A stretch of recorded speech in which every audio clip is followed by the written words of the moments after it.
Welcome to smart education X Y Z. आज हम बच्चों कक्षा 10 का विज्ञान का चैप्टर यानी 9 का ये पार्ट थर्ड है। इससे पहले हमने प्रकाश का अपवर्तन और परावर्तन जो चैप्टर है उसके 2 पार्ट देख लिए थे। आज हम इसका तीसरा पार्ट डिस्कस करेंगे। चलो बच्चों स्टार्ट करते हैं आज की वीडियो। आज का टॉपिक है बच्चों, हमने इससे पहले वाले पार्ट में पढ़ा था जो दर्पण होता है बच्चों, वो 2 प्रकार का पढ़ा था हमने।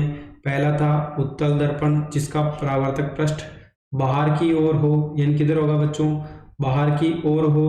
और वह दर्पण जिसका परावर्तक पृष्ठ का हो बच्चों अंदर की ओर क्या हो, वक्रित हो, क्या कहलाता है बच्चों, अवतल दर्पण कहलाता है।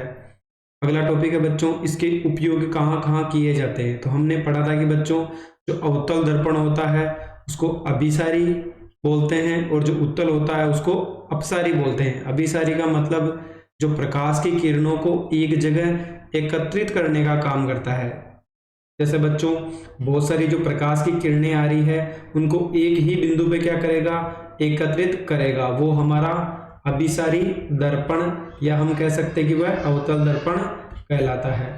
चलो इसके उपयोग कहाँ कहाँ किए जाते हैं। सबसे बड़ी चीज है बच्चों कि अगर सारी चीजें एक ही जगह केंद्रित हो रही है, यानी ये क्या करेगा, प्रकाश का एक बहुत ही बड़ा किरण पुंज बनाएगा जिससे वस्तु क्या होगी बच्चों, हमें साफ और बड़ी दिखाई देगी। चलो इसके उपयोग देखते हैं। पहला है अवतल दर्पण का उपयोग। टॉर्च यानी जो हमारी लाइट होती है, यानी अंधेरे में हम अगर किसी भी चीज को ढूंढते हैं तो वो जो लाइट होती है उसको क्या बोलते हैं बच्चों, हम टॉर्च बोलते हैं। दूसरा हो गया सर्च लाइट हो गई, ये भी क्या करती है बच्चों, सर्च करने के अंधेरे में कोई भी चीज अगर देखनी हो तो हम किसका उपयोग करते हैं बच्चों, सर्च लाइट का। तथा वाहनों के अग्रदीपों में, यानी जो भी हमारे अग्रदीप होते हैं, यानी जो आगे के कांच होते हैं उसके अंदर किसका प्रयोग किया जाता है बच्चों, अग्रदीप, यानी आगे के वाहनों के जो कांच होते हैं उसके अंदर किसका प्रयोग किया जाता है, अवतल दर्पण का उपयोग किया जाता है। यानी प्रतिबिंब क्या बनेगा बच्चों, बड़ा बनेगा। कारण क्या हो गया, प्रकाश का शक्तिशाली किरण पुंज बनाने के लिए, यानी अवतल दर्पण क्या काम करता है, जो प्रकाश की किरणों को एक जगह एकत्रित करेगा। इससे क्या होगा बच्चों, प्रकाश का बहुत ही बड़ा किरण पुंज प्राप्त होगा जिससे वस्तु हमें साफ दिखाई देगी।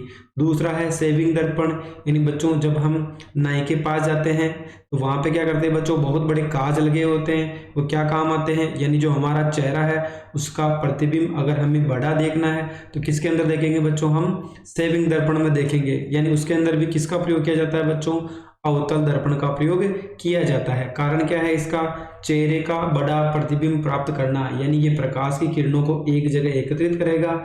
इससे जो बहुत बड़ा एक प्रकाश का किरण पुंज बनेगा जिससे वस्तु हमें क्या होगी बच्चों, बड़ी दिखाई देगी। अगला है दंत विशेषज्ञ द्वारा अवतल दर्पण का उपयोग, यानी अगर किसी के दांत में कीड़े लग गए या कुछ भी प्रॉब्लम है तो हम दंत चिकित्सक के पास जाते हैं तो बच्चों उसके पास भी क्या होता है, एक दर्पण होता है, जो कौन सा होता है बच्चों, अवतल दर्पण। उससे क्या होगा, जो हमारे चेहरे के जो दांत है उसका जो प्रतिबिंब बनेगा वो थोड़ा बड़ा दिखाई देगा ताकि वह जो भी कीड़ा लगा हुआ है दांत के अंदर उसको आसानी से निकाल सके।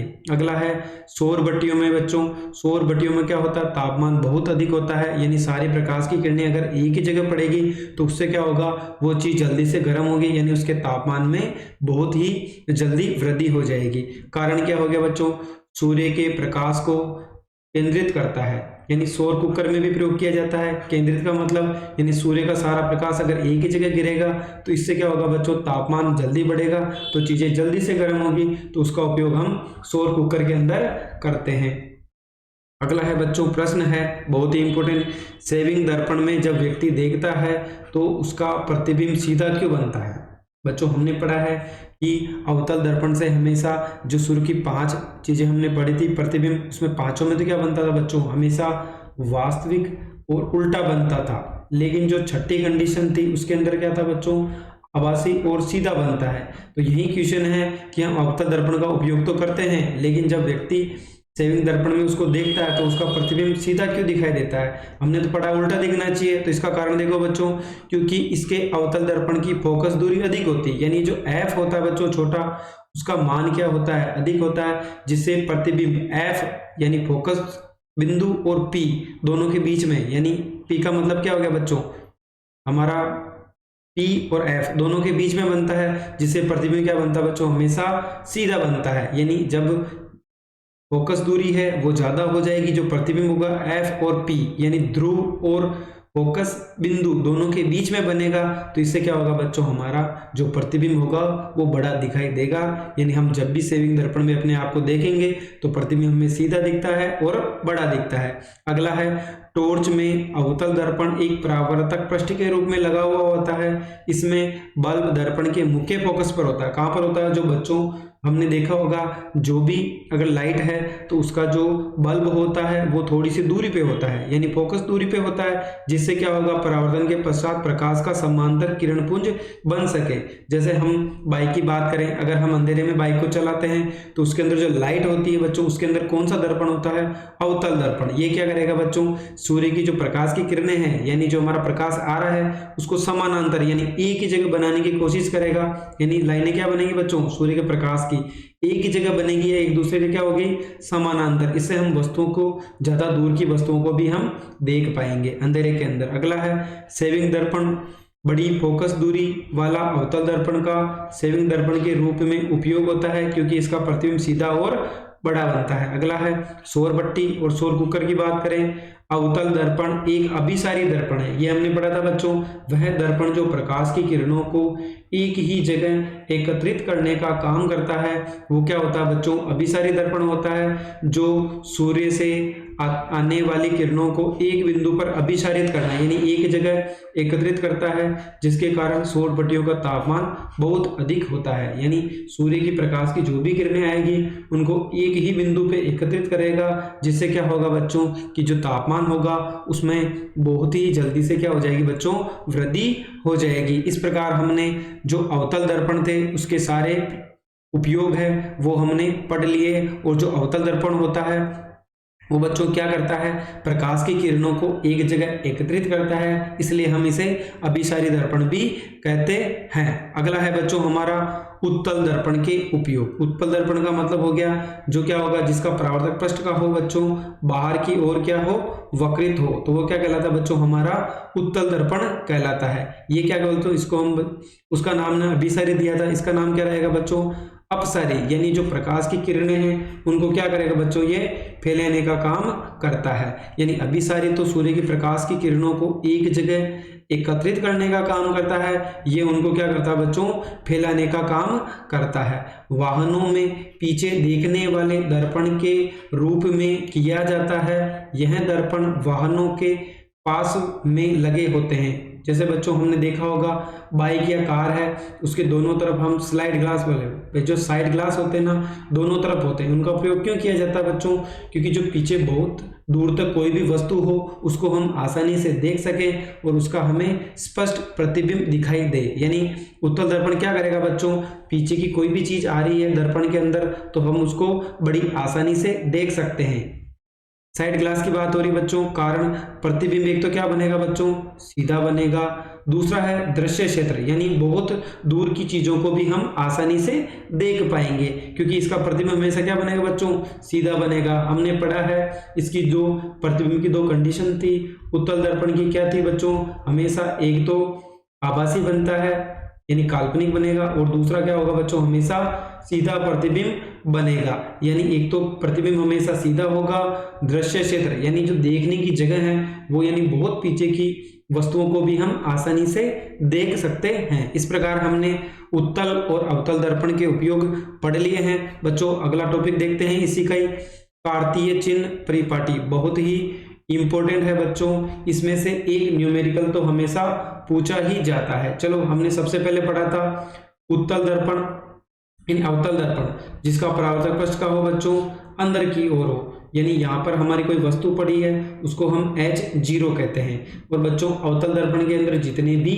चीजें होती है वो सब कहाँ होती है बच्चों, दर्पण के इधर ही होती है। यानी हमारा H' हमेशा नीचे बनेगा, H0 हमेशा ऊपर बनेगा। उसके अलावा अगर हम U की बात करें तो वस्तु भी क्या होगी बच्चों, इधर ही होगी और प्रतिबिंब भी इसका इधर ही बनेगा। यानी बिंब और यानी दर्पण और बिंब के बीच की दूरी U और प्रतिबिंब और दर्पण के बीच की दूरी क्या कहलाती है बच्चों, V कहलाती है। H' क्या हो गया, बिंब की ऊंचाई, और h0 तो बिंब की ऊंचाई, h डैश क्या हो गया प्रतिबिंब की ऊंचाई, यानी सारे क्या होंगे बच्चों दर्पण के लेफ्ट साइड में होंगे। तो बच्चों सब किसके होंगे, ये माइनस के होंगे। केवल जो h0 है वो क्या होगा बच्चों प्लस का होगा, क्योंकि वस्तु क्या होगी इस वाली रेखा से मुख्य अक्ष के ऊपर की ओर होगी। अगर हम किसकी बात करें बच्चों, अवतल दर्पण की बात करें, यानी उत्तल दर्पण की बात करें तो वस्तु तो इधर होती है और प्रतिबिंब का बनता बच्चों दर्पण के पीछे। u भी ऊपर होगा और v भी कहाँ होगा बच्चों ऊपर ही होगा। चलो हम इसको समझने का प्रयास करते हैं। ये हमारा एक अवतल दर्पण है बच्चों, यानी जिसका परावर्तक पृष्ठ अंदर की ओर वक्रित हो। P हमारा क्या हो गया बच्चों ध्रुव हो गया। ये हमारी लाइन मुख्य अक्ष हो गई। ये हमारी वस्तु है, यानी हम क्या कह सकते हैं बच्चों, इसका नाम क्या रहेगा h0, यानी जो बिंब की ऊंचाई है वो क्या कहलाता है बच्चों h0। ये क्या हो जाएगा बच्चों h डैश, यानी प्रतिबिंब की ऊंचाई। ठीक है, दूसरा ये वस्तु है तो इसका नाम क्या हो जाएगा बच्चों u, यानी हम कह सकते हैं यहां से यहां तक की दूरी क्या कहलाती है बच्चों u का मतलब हो गया बिंब और दर्पण के बीच की दूरी। दूसरा हो गया बच्चों v, यानी क्या हो जाएगा प्रतिबिंब और दर्पण के बीच की दूरी क्या कहलाती है बच्चों v कहलाती है। इस लाइन का मतलब है अगर कोई चीज मुख्य अक्ष के ऊपर है, यानी ऊंचाई की बात करें तो वो हमेशा प्लस में होगी और नीचे की बात करें तो बच्चों माइनस में होगी। चलो एक बार वापिस समझते हैं। अगर हम केवल ऊंचाई की बात करें तो ये मुख्य अक्ष है, इसके ऊपर है तो बच्चों प्लस में होगी, अगर इसके नीचे है तो माइनस में होगी। दूसरी चीज है बच्चों हम दूरी की बात करें, अगर इस दर्पण के लेफ्ट साइड में है तो वो बच्चों किस में होगी माइनस में होगी, अगर इस दर्पण के राइट साइड में है तो किस में होगी बच्चों प्लस में होगी। यही ये जो डायग्राम है यही चीज बता रहा है। जैसे ऊंचाई ऊपर की ओर, यानी ये ऊंचाई अगर ऊपर की ओर है तो प्लस में होगी मुख्य अक्ष के, अगर नीचे की ओर है तो बच्चों किस में होगी वो माइनस में होगी। दूसरी चीज है बच्चों u हमारा हमेशा कहाँ रहता है लेफ्ट साइड में, तो किसका होगा बच्चों माइनस का होगा। दूसरी चीज है ये जो दर्पण है इसके लेफ्ट में अगर कोई भी दूरी है तो माइनस में होगी, राइट में है तो प्लस में होगी। सीधी बात है, अगर ऊंचाई ऊपर है तो प्लस में, नीचे है तो माइनस में। अगर ये हमारा दर्पण है, अगर कोई दूरी लेफ्ट साइड में है तो माइनस में होगी, राइट साइड में है तो प्लस में होगी। अगर हम अवतल दर्पण की बात करें तो बस तो u यानी जो हमारा बिंब और दर्पण के बीच की दूरी है हमेशा लेफ्ट साइड में होती है तो किसकी होगी बच्चों माइनस की। f यानी फोकस दूरी भी क्या होती है बच्चों हमेशा लेफ्ट में होती है तो किसकी होगी माइनस की। जो हमारा प्रतिबिंब बनता है वो भी दर्पण के इधर ही बनता है, क्योंकि वास्तविक और उल्टा होता है, तो ये भी क्या होगी बच्चों माइनस में होगी, क्योंकि तीनों दूरियां हैं और वो क्या है बच्चों हमेशा दर्पण के लेफ्ट साइड में है। h0 h डैश की बात करें, h0 किस में होगा बच्चों प्लस में, क्योंकि ये मुख्य अक्ष के ऊपर है तो किस में होगा बच्चों प्लस में होगा। h डैश यानी प्रतिबिंब की ऊंचाई वो हमेशा बच्चों मुख्य अक्ष से नीचे की ओर होगी तो किस में होगी बच्चों वो माइनस में होगी। और हमारा f तो हमने पहले लिख लिया किसका होगा बच्चों माइनस का होगा। अब बात करते हैं हम उत्तल दर्पण की। उत्तल दर्पण में बच्चों u यानी जो हमारा बिंब और दर्पण के बीच की दूरी हमेशा लेफ्ट में होती है तो किस में होगी बच्चों माइनस में। बाकी सब चीजें हमारी कहाँ होती है बच्चों राइट साइड में होती है उत्तल दर्पण में, तो सब किस में होगा बच्चों प्लस में होगा। h0 ये हमेशा रेखा के ऊपर होता है मुख्य अक्ष से तो हमारा प्लस में होगा। जो प्रतिबिंब बनेगा वो भी हमेशा इस लाइन के ऊपर ही बनेगा तो प्लस का होगा। v भी हमेशा बच्चों इस दर्पण के राइट में बनेगा तो प्लस का होगा। f भी हमारा हमेशा राइट के अंदर रहेगा तो प्लस का होगा। ठीक है बच्चों, अगर ये चीजें हमें समझ में आ गई तो अब हम इसके जितने भी न्यूमेरिकल्स है उनको बड़ी आसानी से हल कर सकते हैं। अगला है बच्चों हमारा महत्वपूर्ण टॉपिक है दर्पण का सूत्र। f का मतलब 1/f बराबर 1/u प्लस 1/v, यानी जो हमारा दर्पण का सूत्र होता है बच्चों f का मतलब क्या हो गया हमारी फोकस दूरी हो गया, u का मतलब हो गया हमारा बिंब और दर्पण के बीच की दूरी, यानी ये हमारा दर्पण है और यहाँ पे कोई वस्तु पड़ी है तो बच्चों इन दोनों के जो बीच की दूरी होती है उसको हम बोलते हैं u। अगर हमारा प्रतिबिंब इधर बन रहा है तो हम इसको बोलेंगे v, यानी प्रतिबिंब और दर्पण के बीच की दूरी क्या कहलाती है बच्चों हमारा v कहलाती है। यानी दर्पण सूत्र क्या हो गया बच्चों 1/f बराबर 1/u प्लस 1/v। अगला है आवर्धन, ये भी इंपॉर्टेंट है बच्चों m बराबर h डैश बटा h0। h डैश का मतलब हो गया बच्चों हमारा h0 का मतलब तो हो गया बिंब की ऊंचाई जो हमने भी पढ़ी थी। ये वस्तु हमेशा यहाँ पढ़ी तो क्या कहेंगे बच्चों इसको हम H0 कहेंगे। मान लो हमारा प्रतिबिंब यहाँ बन रहा है तो हम इसको क्या कहेंगे बच्चों, H डैश कहेंगे। यानी H0 का मतलब बिंब की ऊंचाई और H डैश का मतलब प्रतिबिंब की ऊंचाई। यानी m बराबर क्या हो जाएगा बच्चों, H डैश अपॉन H0 हो जाएगा। दूसरा हम m का मान v और u के बराबर भी रख सकते हैं। चिन्ह किसका आएगा बच्चों, माइनस का। u का मतलब क्या हो गया बच्चों, अभी हमने पढ़ा था बिंब की दर्पण से दूरी, v का मतलब प्रतिबिंब की दर्पण से दूरी, दोनों क्या होंगे बच्चों, बराबर होंगे।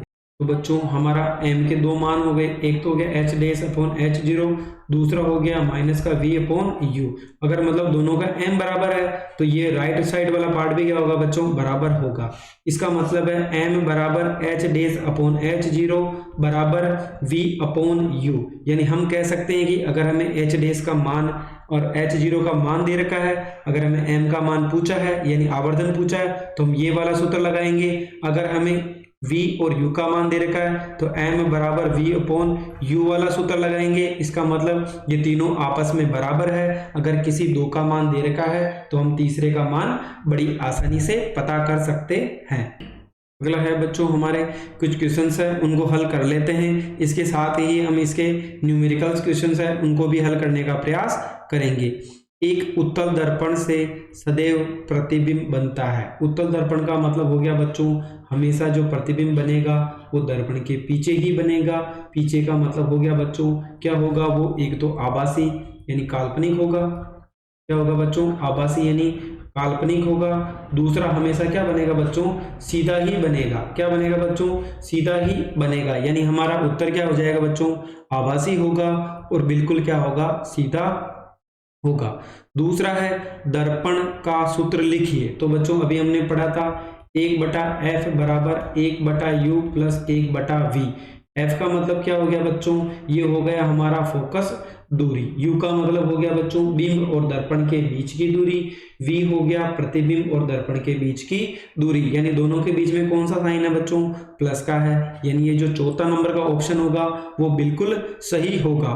परावर्तन के नियम लागू होते हैं समतल दर्पण, उत्तल दर्पण और अवतल दर्पण। तो बच्चों हमने ये पढ़ा था समतल दर्पण कि एक तरफ अगर हम पॉलिश कर दें दूसरी तरफ हम पॉलिश नहीं कर दें तो क्या कहलाता बच्चों, वो परावर्तक पृष्ठ होता है। यानी क्या कहलाता बच्चों, उसका उपयोग भी हम परावर्तन में करते हैं। दूसरा गोलीय दर्पण में दो हो गए हमारे पास बच्चों, एक तो उत्तल और एक कौन सा हो गया, अवतल। यानी इसके जो सभी ऑप्शन है वो क्या है बच्चों, सही है। यानी उपरोक्त सभी के लिए।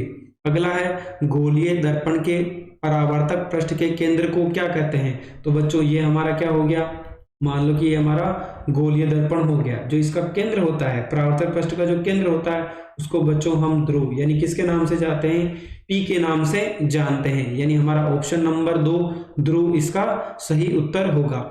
ऐसा गोलीय दर्पण जिसका परावर्तक पृष्ठ अंदर की ओर वक्रित हो, यानी जिसका परावर्तक पृष्ठ अंदर की ओर वक्रित हो तो बच्चों हम उसको अवतल दर्पण के नाम से जानते हैं। अगला है ऐसा दर्पण जिसका परावर्तक पृष्ठ बाहर की ओर वक्रित हो तो बच्चों हम उसको उत्तल दर्पण के नाम से जानते हैं। वाहनों के पार्श्व दर्पण के रूप में किया जाता है, यानी किसका उपयोग किया जाता है।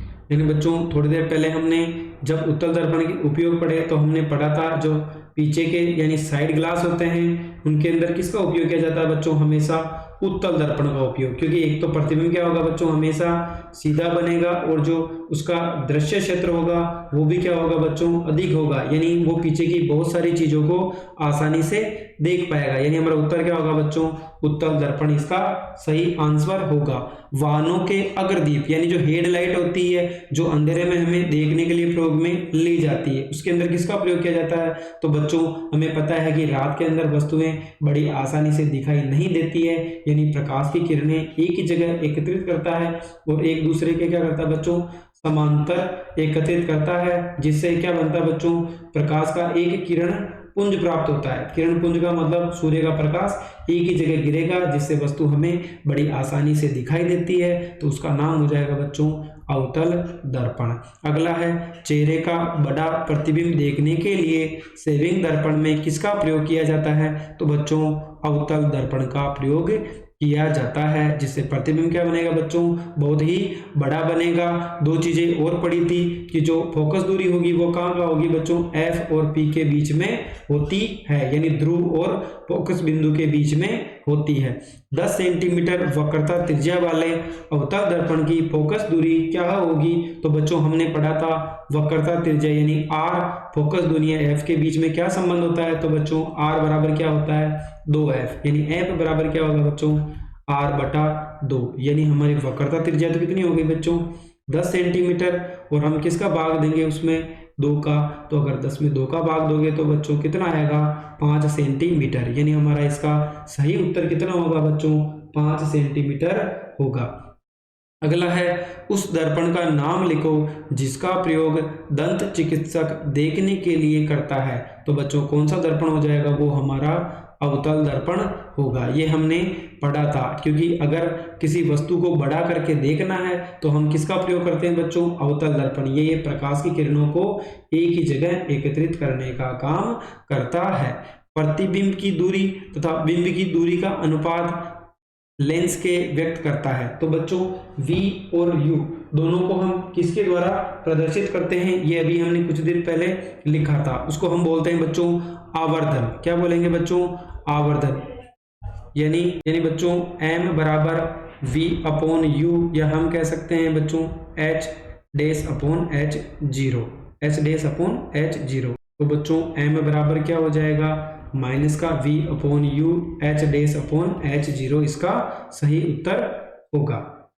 अगला है बच्चों, अब हमारे कुछ क्वेश्चंस और रह गए हैं न्यूमेरिकल, उनको हम एक बार देख लेते हैं कि उनका आंसर क्या होगा। तो बच्चों हमारा अगला सवाल है, कोई अवतल दर्पण आप आमने सामने 10 सेंटीमीटर दूरी पर रखा है, यानी आपने कितने सेंटीमीटर दूरी पर रखा है बच्चों, उसको 10 सेंटीमीटर की दूरी पे रखा है। किसकी बात कर रहा है, दर्पण और वस्तु की बात कर रहा है, यानी U कितना हो जाएगा बच्चों -10 हो जाएगा, क्योंकि जो दर्पण है और बिंब यानी वस्तु के बीच की दूरी क्या कहलाती है बच्चों, हमारा U कहलाती है। फिर बोला है बिंब का आवर्धन, यानी m कितना गुना है बच्चों 3 गुना है, तो हमें बताना है कि वास्तविक प्रतिबिंब बनता है तो प्रतिबिंब की दर्पण से दूरी यानी किसका मान बताना है बच्चों, हमें v का मान बताना है। हमने फॉर्मूला पढ़ा था m यानी आवर्धन बराबर माइनस का v अपॉन u, तो हमें m का मान कितना दिया है बच्चों 3, v का मान हमें कितना दिया है बच्चों, हमें -10 दिया है, और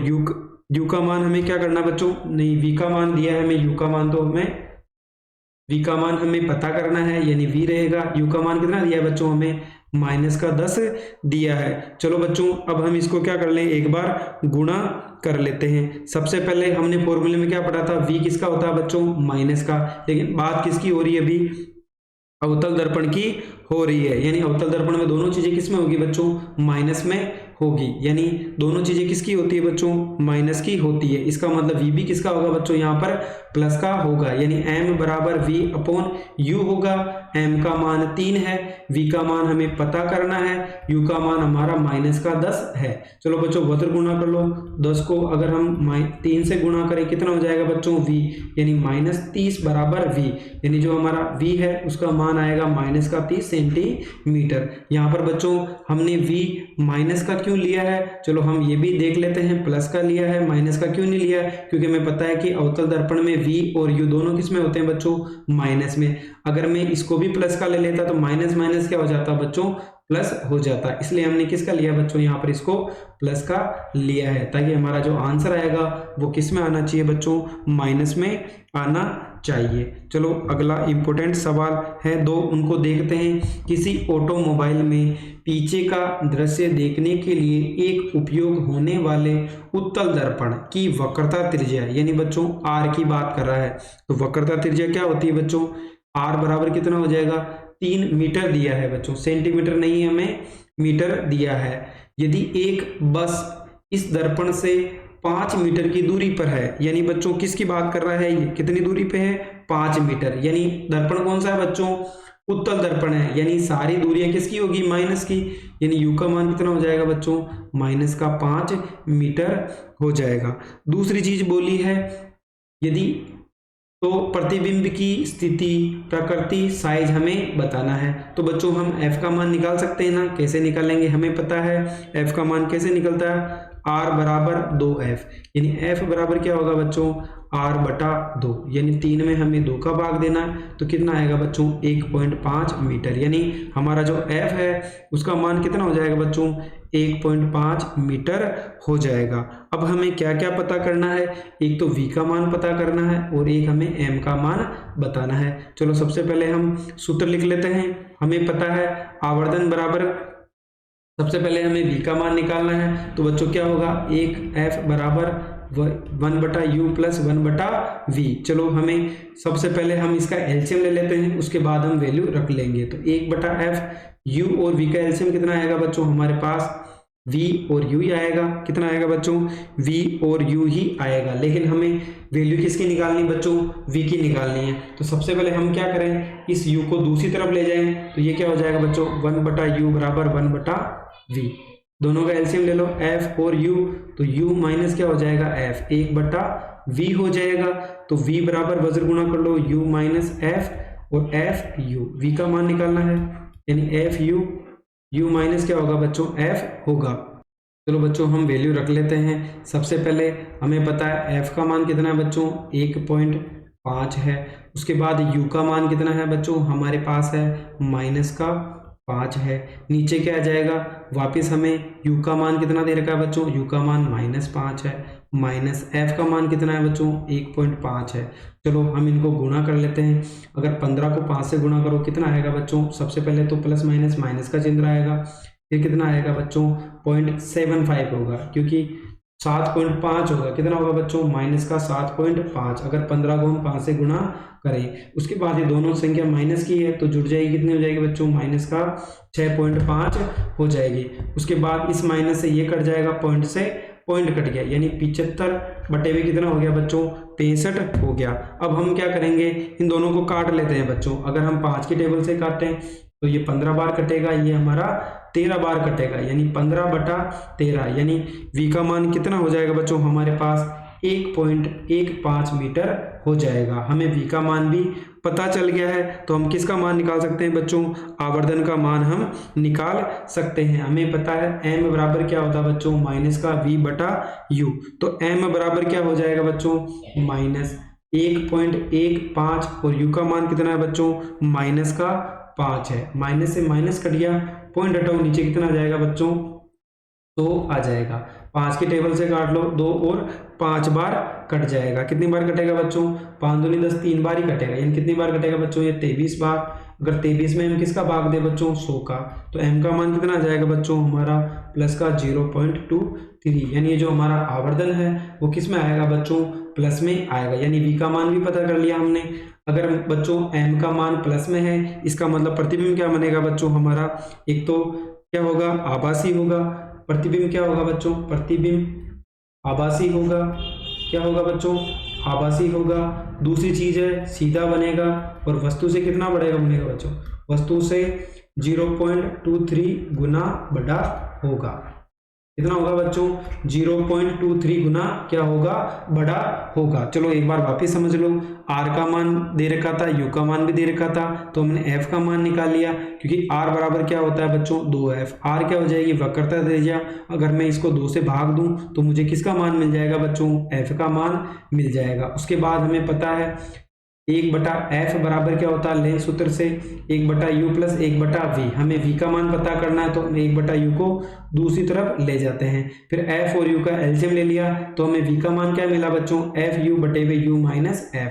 हमने दोनों की अगर वैल्यू रखी, माइनस से माइनस कट गया, पॉइंट से पॉइंट कट गया, तो कितना आएगा बच्चों 15 बटा 13, यानी 15 में अगर 13 का भाग देंगे तो 1.15 मीटर हमारा v का मान आएगा। m का मान कैसे निकलेगा, माइनस का v अपॉन u, यानी v का मान क्या हो जाएगा बच्चों माइनस में है, u का मान माइनस से माइनस कट गया।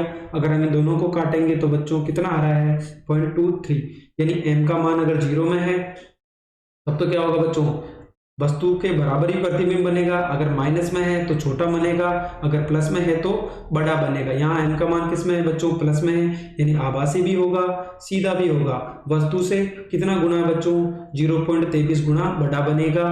अगर हमने पढ़ा है कि v का मान किस में है बच्चों, प्लस में है, यानी उत्तल दर्पण है, तो हमें पता है उत्तल दर्पण में हमेशा आभासी और सीधा प्रतिबिंब बनता है। चलो एक सवाल और है, उसको भी हम हल करने का प्रयास करते हैं। तो बच्चों अगला सवाल हमें दे रखा है, यानी कोई वस्तु 4 सेंटीमीटर साइज का बिंब किसी 15 सेंटीमीटर फोकस दूरी के अवतल दर्पण से 25 सेंटीमीटर दूरी पर रखा है। सबसे पहले बिंब की साइज यानी उसकी ऊंचाई की बात हो रही है बच्चों। तो हमारा पता है कि बिंब की ऊंचाई क्या होती है बच्चों, h0 बराबर प्लस का 4 सेंटीमीटर, क्योंकि हमेशा जो ऊंचाई होती है वो क्या होती है बच्चों, बिंब की ऊंचाई हमेशा इस रेखा से ऊपर की ओर होती है, यानी किसका होगा बच्चों, प्लस का होगा। दूसरी चीज हमें f का मान दे रखा है, क्या दे रखा, फोकस दूरी, यानी f का मान किस में होगा बच्चों, हमेशा माइनस में होगा। कितना हो जाएगा, माइनस का 15 सेंटीमीटर। उसके बाद दूसरा बोला है हमें बच्चों u का मान भी दे रखा है, यहाँ पर दूरी कितनी दे रखी है, 25 सेंटीमीटर, तो u भी किस में होता है बच्चों, माइनस में होता है। अगली चीज है हमें पता करनी, एक तो v का मान निकालना है और हमें h डैश का मान भी निकालना है। चलो हम दर्पण सूत्र लगा लेते हैं बच्चों। दर्पण सूत्र क्या होगा, दर्पण सूत्र बराबर क्या होगा बच्चों, 1/f बराबर 1/u प्लस 1/v होगा। जो चीज हमने पहले वाले क्वेश्चन में की थी वैसे ही हम इसका मान भी निकाल लेते हैं। 1/f माइनस 1/u बराबर 1/v। अगर 1/u उधर गया किसका हो गया बच्चों, माइनस का। दोनों का एलसीएम ले लो, fu u माइनस f बराबर 1/v। वज्र गुणा कर लेते हैं, v बराबर u माइनस f बराबर एफ यू। अगर v का मान चाहिए तो ये दोनों किस में है बच्चों, गुणा में, किस में चले जाएंगे, ये भाग में चले जाएंगे। f का मान कितना है बच्चों, माइनस का 15, u का मान कितना है बच्चों, माइनस का 25, u का मान कितना हो गया बच्चों, माइनस का 25, और इसका मान किस में दे रखा बच्चों, f का मान, यानी हमें माइनस का 15 दे रखा है। माइनस माइनस प्लस यानी 15 इंटू 25 हो जाएगा, नीचे माइनस का 25 और प्लस का क्या हो जाएगा, माइनस माइनस प्लस का 15, यानी हमें 15 इंटू 25 और नीचे कितना आ जाएगा बच्चों, माइनस का 2 आ जाएगा। कितना आ जाएगा बच्चों, माइनस का 2। अब हम इसमें क्या कर लेते हैं बच्चों, भाग ले लेते हैं, यानी 5 के टेबल से काटे तो 3 बार कटेगा, ये कितनी बार कटेगा बच्चों, 2 बार, यानी माइनस का 75/2 होगा। यानी v का मान क्या हो जाएगा बच्चों हमारे पास, माइनस का 75/2, यानी इसका आधा कर लो, कितना हो जाएगा बच्चों, 3.7, यानी 37.5। आधा कितना होगा बच्चों, माइनस का 37.5 सेंटीमीटर होगा, यानी v बराबर माइनस का 37.5 सेंटीमीटर होगा। हमें पता है कि जो अवतल दर्पण होता है उसका u भी इस साइड में होता है और v भी इस साइड में, यानी दोनों वैल्यू किसकी होगी बच्चों, माइनस की होगी, और f भी किसका होता है, माइनस का। तो हमें f का मान भी माइनस में था, u का मान भी माइनस में है, तो v का मान भी क्या होगा बच्चों, माइनस में होगा। अगला हमें किसका मान निकालना है बच्चों, हमें निकालना है आवर्धन, यानी m बराबर h dash upon h0 minus का v अपॉन u। तो हमें बच्चों ये चारों चीजें दे रखी है, तो हम चारों का मान निकाल सकते हैं। हमें h डैश का मान पूछा है, तो h डैश हमें क्या करना है बच्चों, निकालना है। चलो हम इसको ऐसा का ऐसा ही लिख लेते हैं, h डैश। h0 कितना दिया बच्चों, हमें 4 सेंटीमीटर दिया है। v का मान कितना है बच्चों हमारे पास, माइनस का 37.5 दिया है। u का मान कितना है बच्चों हमारे पास, माइनस का 25 है, यानी माइनस माइनस क्या होगा। चलो सबसे पहले हम क्या करें, वज्र गुणा कर लें, h डैश। चलो पहले हम क्या करते हैं, वज्र गुणा कर लेते हैं, माइनस का 25 बराबर 4 इंटू माइनस माइनस क्या हो जाएगा बच्चों, प्लस का 37.5। उसके बाद हमें h डैश का मान निकालना है, यानी 4 इंटू 37.5 बटे हुए कितना हो जाएगा बच्चों, 25 हो जाएगा। चलो पॉइंट हटाओ, नीचे कितना आ जाएगा बच्चों, 10 आ जाएगा। चलो हम इसको अगले पेज पे करने का प्रयास करते हैं। तो बच्चों एक बार इसको काट लेते हैं, 2 की टेबल से ये 5 की टेबल से काटें। चलो 2 की टेबल से काटते हैं, ये कितनी बार कटेगा, 5 बार। ये कितनी बार कटेगा बच्चों, 2 बार। 25 की टेबल से इसको काट लेते हैं, चलो 5 से काटते हैं, 5 7 25, और कितनी बार कटेगा बच्चों, 5 बार। 25 से कितनी बार कटेगा बच्चों, ये 25 से 3 बार कटेगा, यानी h डैश बराबर क्या हो जाएगा बच्चों, माइनस का चिन्ह भी था, तो कितना हो जाएगा, 6 सेंटीमीटर हो जाएगा। यानी हमारा जो h डैश का मान है वो माइनस का 6 सेंटीमीटर होगा। यानी इस प्रकार हमने बड़ी आसानी से आवर्धन और h डैश का मान निकाल लिया। Thank you so much.